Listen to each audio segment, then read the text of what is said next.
Evan Cole, a respected sheriff's deputy, and Lucas Reed, a calm yet cunning inmate, formed a secret connection that no one saw coming, until a stormy night inside the county jail turned that hidden affair deadly, leaving one man dead and a town in shock. The county jail stood at the edge of town like an afterthought, surrounded by empty roads and fading billboards. Most days passed quietly, marked by routine counts, paperwork, and the low hum of locked doors opening and closing. Sheriff's Deputy Evan Cole had worked there for years, long enough to know every hallway and camera angle by memory. He was considered reliable, the kind of officer supervisors trusted with late shifts and sensitive duties. His uniform was always clean, his reports always on time. Few questioned him, and fewer looked closely. Inside one of the secured cell blocks was Lucas Reed, an inmate serving time for a nonviolent crime, but known for his sharp awareness of people and patterns. He listened more than he spoke and watched how authority moved through the building. Their connection formed slowly, hidden inside ordinary moments. Evan handled transport assignments and routine checks, often passing Lucas's cell at the same hours each night. What began as recognition turned into familiarity. Evan noticed Lucas's calmness, how he never caused trouble and followed instructions without resistance. Lucas noticed Evan's control over keys, doors, and schedules. In a place where power defined survival, attention itself became valuable. Over weeks, small rule bends appeared. Paperwork took longer than usual. Certain doors stayed unlocked a few seconds more than necessary. Nothing obvious, nothing written down, yet patterns formed beneath the surface. Other deputies sensed a change before they understood it. Evan grew quieter, more guarded, less social during breaks. He lingered longer in secured areas and reacted sharply to questions about procedures. Meanwhile, Lucas seemed untouchable. Conflicts that usually spread through cell blocks passed him by. Inmates noticed and remembered. The jail, built to control chaos, began holding. The secret deepened as weeks turned into months, fed by risk and routine. Evan believed he could control the situation, convincing himself that careful timing and silence would keep everything contained. He adjusted schedules slightly, choosing posts that placed him near Lucas's cell without raising suspicion. Small favors followed: a delayed search, an overlooked report, an extra moment outside a locked door. Each act felt minor on its own, yet together they formed a pattern that could not last. The jail surveillance system, outdated and unreliable, offered blind spots that Evan learned to use. Power outages, maintenance gaps, and shift changes became opportunities rather than problems. Outside the jail, Evan's life began to narrow. He stopped joining coworkers for meals and ignored calls from family. Stress followed him home, settling into his thoughts and shaping his decisions. Inside the cell block, Lucas adapted quickly to his new position. Protection came without asking, and other inmates noticed the shift. Word traveled quietly, traded in looks and gestures rather than speech. Some sought Lucas's favor, believing he had influence beyond his cell. Others watched with resentment, sensing injustice in a place already defined by it. The atmosphere inside the jail grew tense. Officers sensed disorder they could not explain. Minor incidents increased, and discipline became uneven. Lucas remained untouched by the chaos, moving through daily routines with unusual ease. Evan, meanwhile, grew more defensive. He questioned procedures he once followed and pushed back against oversight. The balance of control had shifted, though few could name how. What felt like a private risk now involved many unseen players. Every favor created a witness. Every exception left a trace. The affair no longer belonged only to two people.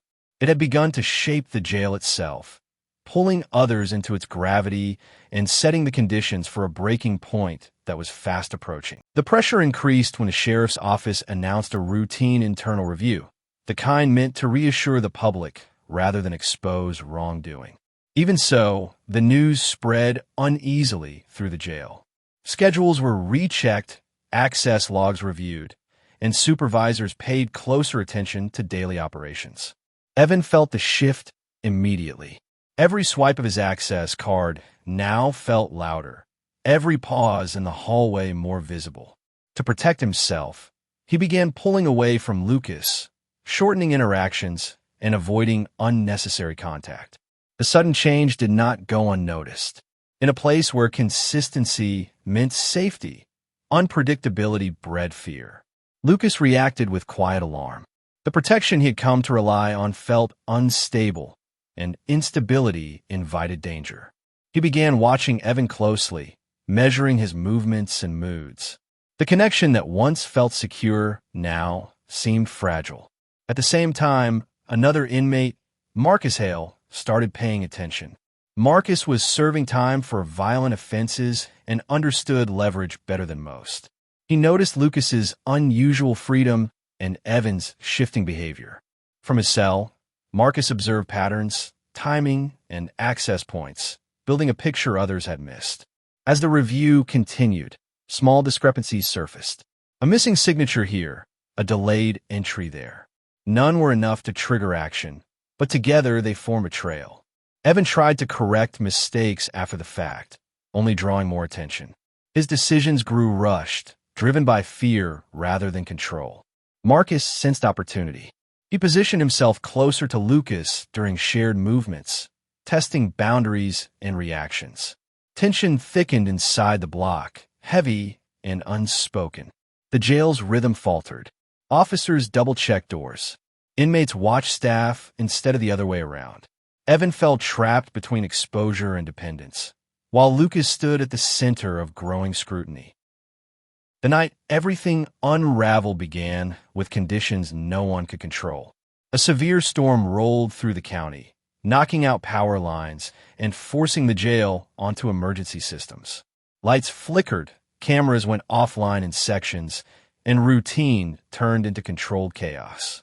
Backup generators restored partial visibility, but not every corridor came back at once. Officers focused on maintaining order, unaware that gaps in surveillance were opening. Evan was on duty, assigned to internal movement oversight, a role that placed him near restricted areas. His access card logged activity during minutes later described as confused and incomplete. During the outage, Lucas was temporarily removed from his cell under authorization that would later be questioned. The movement was brief and undocumented in detail, justified at the time as a safety measure. When the cameras fully resumed, an alarm sounded from a rarely used storage corridor behind the administrative wing. Staff responding to the alert found Marcus Hale lying motionless on the concrete floor. The scene showed signs of a struggle, but no immediate witnesses. The storm had masked sound, and the corridor's isolation worked against quick answers. The jail went into lockdown. Inmates were secured, officers accounted for, and supervisors notified. Initial reports described the incident as sudden and unexplained. Lucas was returned to his cell without injury, his brief absence drawing little attention amid the emergency. Evan remained at his post, following procedure, yet his movements during the outage drew interest once logs were reviewed. The storm had erased some evidence, but it had not erased timestamps or access trails. Fear settled over the facility. What had begun as a secret had collided with circumstance. A death inside the jail changed everything. Routine was replaced with suspicion, and silence felt heavier than the locked doors. Outside investigators arrived before the sun fully rose, bringing with them a different kind of authority. Their presence alone changed the atmosphere. The jail was no longer handling its own problem. Every officer was interviewed, every movement questioned. The storage corridor was sealed, photographed, and measured inch by inch. Marcus Hale's death was quickly ruled a homicide based on injuries that could not be explained by a fall or accident. Attention turned inward toward access and opportunity. Few people could enter that corridor during an outage, and fewer still without triggering alarms. Logs became the backbone of the investigation. Access cards, door sensors, and partial camera footage were aligned to rebuild the missing minutes. Evan's name appeared repeatedly in the data. His card had been used near restricted zones during the outage window. Though emergency conditions explained some activity, patterns from previous weeks began to matter. Investigators compared old logs and noticed irregular timing connected to the same inmate block. What once seemed harmless now formed a narrative. Lucas was removed from general population and placed under close observation. His recent movements were examined, including the undocumented transfer during the storm. Investigators noted how often his name surfaced in incident reports without consequence. The protection around him became visible only after it disappeared. Meanwhile, Evan's behavior raised concern. He appeared tense, overly precise, and eager to justify routine actions. Investigators interpreted this not as cooperation, but as control. As evidence accumulated, rumors escaped the jail and reached the town. Trust in the sheriff's department weakened. Deputies began to distance themselves from Evan, fearing association. The facility itself seemed to hold its breath. What had been hidden through familiarity was now exposed by scrutiny. The investigation made one truth unavoidable. As the investigation deepened, new evidence began to shift the narrative in unexpected ways. Forensics revealed details that complicated the story. Fibers from a uniform were discovered near the scene, matching Evans, and fingerprints on a nearby surface suggested intentional handling. Investigators pieced together phone records showing late-night messages between Lucas and an unknown number, hinting at a silent struggle over control and secrecy. Motive became clearer. Marcus had been pressuring Lucas, threatening to expose the affair unless he received favors.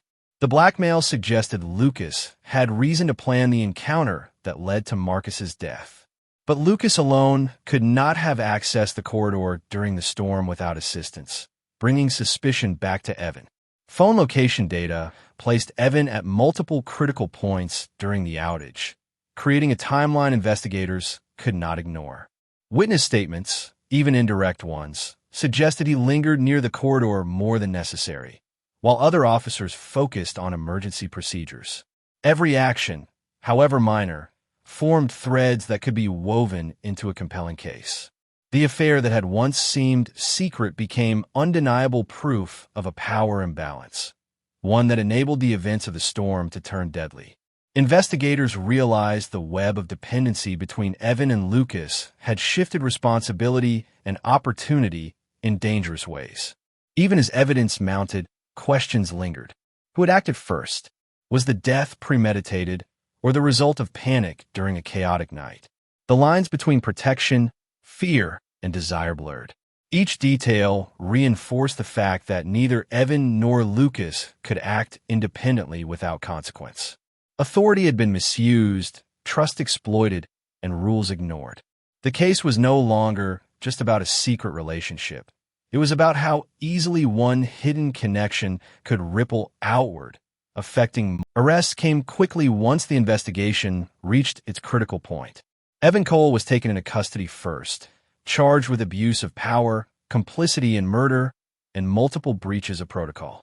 His career, once built on trust and routine, ended in handcuffs and flashing cameras. The officers who had once relied on him now watched from a distance, some with disbelief, others with quiet relief that the truth had surfaced. Lucas Reed was next, charged with involvement in orchestrating the encounter that led to Marcus Hale's death.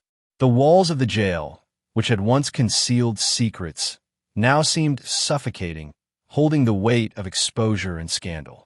The town reacted with shock. Residents who had known Evan as a dedicated deputy struggled to reconcile the image of a public servant with the reality of his actions. Local news covered the story relentlessly, highlighting the dangerous combination of authority and secrecy.